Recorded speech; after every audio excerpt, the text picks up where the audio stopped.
Mesdames et Messieurs, les invités. Je commencerai juste par une petite anecdote en disant qu'à un moment donné, j'ai surpris une dame qui était dans une pharmacie que je connais très bien et qui était en train de faire la promotion d'un produit local qui avait la particularité de faire pousser les cheveux, mais très rapidement. Et la particularité de cette dame, c'est qu'elle avait les cheveux au vent et puis les cheveux jusqu'au milieu du dos.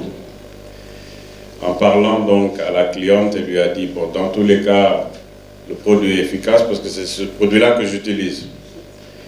Elle n'avait pas eu beaucoup de problèmes à convaincre la dame qui était en face parce que tout simplement, elle a vu que sur le plan pratique, c'est le produit qu'elle utilisait et les résultats étaient probants. Ça va nous permettre tout à l'heure de rentrer dans le sujet pour préciser que le premier marché d'exportation, c'est le marché local. Si localement, nous ne croyons pas en ce qui est produit ici au Sénégal, ce n'est même pas la peine d'aller vers l'export. Je voudrais également commencer par surtout vraiment magnifier le travail qui est en train de se faire dans la connexion, par le pilotage de la politique spécifique des exportations, surtout dans la connexion interstructure qui permet de potentialiser les résultats des exportations. Dans ça, nous avons un rôle éminemment, en tout cas extrêmement important que joue la DPME dans la mise en œuvre, dans le travail de collaboration.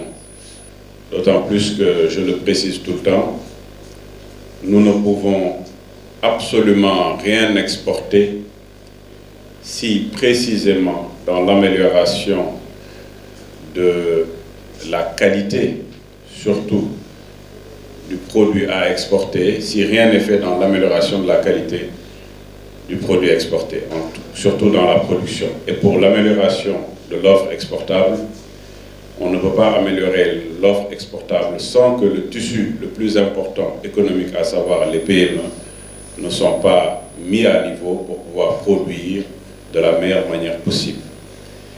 Et tout ce travail-là est fait en amont par la DPME avec une dynamique fulgurante du directeur général, mais également du secrétaire général, le docteur Mbaye Diouf, ici présent. Naturellement, nous travaillons beaucoup avec l'APIX, surtout à l'international, dans le cadre des forums économiques, dans le cadre surtout des rencontres B2B, etc., avec les acheteurs. Donc, ce qui est également un élément important dans le travail que nous faisons. Je vais très rapidement survoler des éléments de la politique des exportations pour que les gens puissent comprendre les enjeux.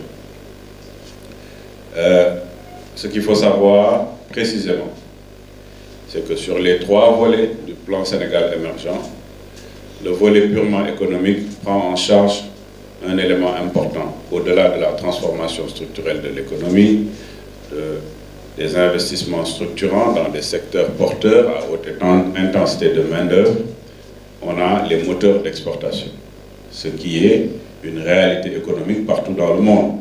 Quand on met en place des politiques publiques qui ne prennent en charge exclusivement que les éléments d'importation, ce pays ne peut pas naturellement aller vers l'émergence. L'émergence est basée sur le fait que la production locale puisse être une production réelle, qui puisse permettre de prendre en charge le marché intérieur, mais également qui puisse permettre naturellement d'exporter dans le cadre de toutes les préférences commerciales qui existent à travers le monde.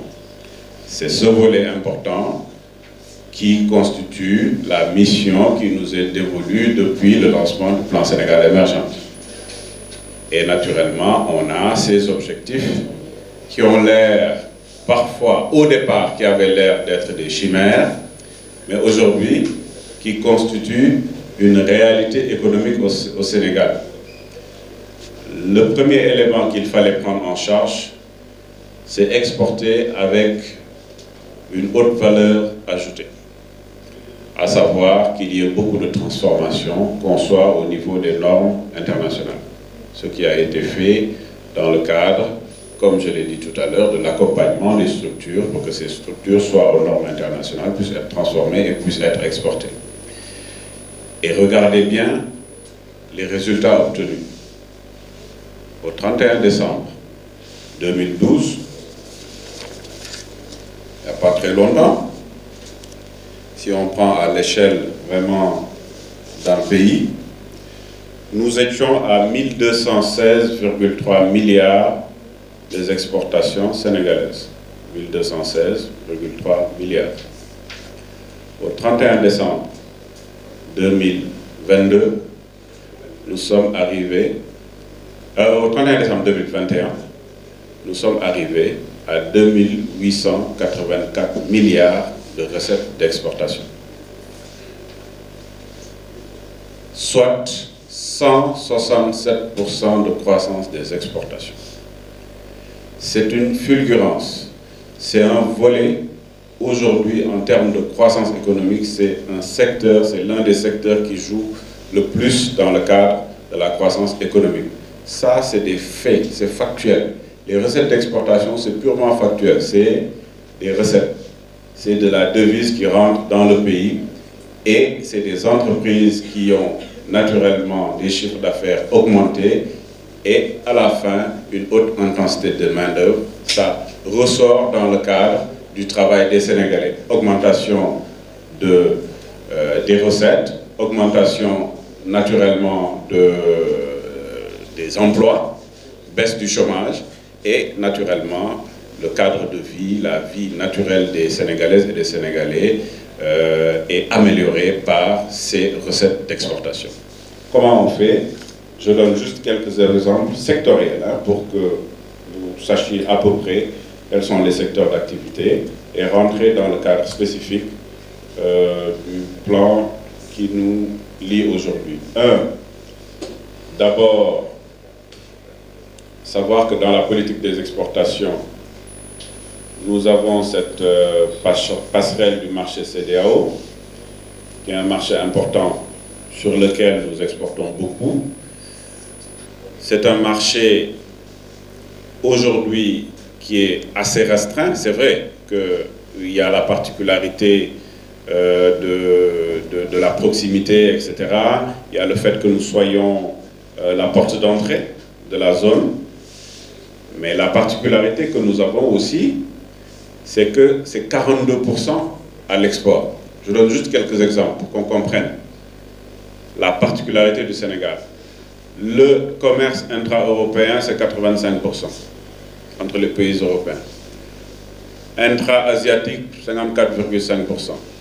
Intra-africain, si on est très optimiste, c'est 8% entre les pays africains. Ça veut dire qu'on ne le fait pas très souvent. Mais le Sénégal a la particularité d'être à 42% à l'export au niveau africain. Et en plus-value, en produit avec plus-value. Souvent, j'entends même des économistes dire oui, bon, la particularité que nous avons, c'est que nous exportons sans plus-value, etc. C'est qu'ils ne maîtrisent pas trop l'architecture des recettes. Quels sont les produits que nous exportons? Quels sont les produits transformés à partir des produits que nous exportons, etc. Quand nous transformons aujourd'hui des produits qui constituent le premier poste d'exportation, par exemple les produits de la mer, beaucoup transformés, même si c'est une première transformation, et surtout les thoniers avec une forte transformation, c'est des recettes très importantes avec haute valeur ajoutée. Si aujourd'hui au Sénégal nous avons une raffinerie, on importe du pétrole, on transforme et on exporte du carburant, c'est de la haute valeur ajoutée. Si on prend une cimenterie qui produit du ciment et qui exporte, c'est de la haute valeur ajoutée, etc., etc. Et autre chose, on pose souvent un problème majeur que beaucoup d'économistes en tout cas se trompent sur cet élément-là, c'est la balance commerciale. lecture très simple. Oui, on importe tant, on exporte tant. On exporte de la haute valeur ajoutée 2884 milliards. Et n'oubliez pas que beaucoup d'éléments d'importation jouent sur les exportations. Je m'explique.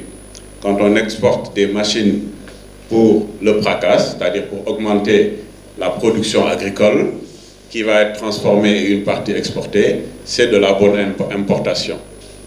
C'est vrai, ça rentre dans le cadre des recettes d'importation, mais quand on fait une lecture purement économique de la balance commerciale, on ne l'intègre pas dans une balance commerciale déficitaire. Ça également, c'est des aspects importants. Je pense que voilà, certains économistes feront beaucoup plus attention dans le cadre de l'analyse purement économique de ce qu'ils vont faire. Donc, quelques éléments également sur les filières et les secteurs. Précisément, je donne quelques secteurs, les différents marchés. Donc, nous avons aussi bien le marché européen que des marchés sur lesquels également, ça c'est pour les entreprises qui sont là également, savoir que nous avons des préférences commerciales qui touchent 3 milliards de potentiels acheteurs. C'est tout sauf les armes en Europe, c'est les SGP, les systèmes généraux de préférence, Canada, Chine, Japon, Inde, etc. Corée, c'est le tarif extérieur commun et la ZLECAf arrivant, mais c'est surtout également l'African Growth Opportunity Act avec la possibilité d'exporter sans droit de douane au niveau des États-Unis. Ce qui permet d'avoir, si les choses sont bien effectuées et huilées, de pouvoir exporter sans droit de douane, mais également de pouvoir être compétitif par rapport aux autres entreprises. On va finir par ce qui va arriver, à savoir le salon, pour préciser qu'il est important également lors de ce salon qu'on puisse travailler dans un cadre où les échanges puissent se faire entre les entreprises.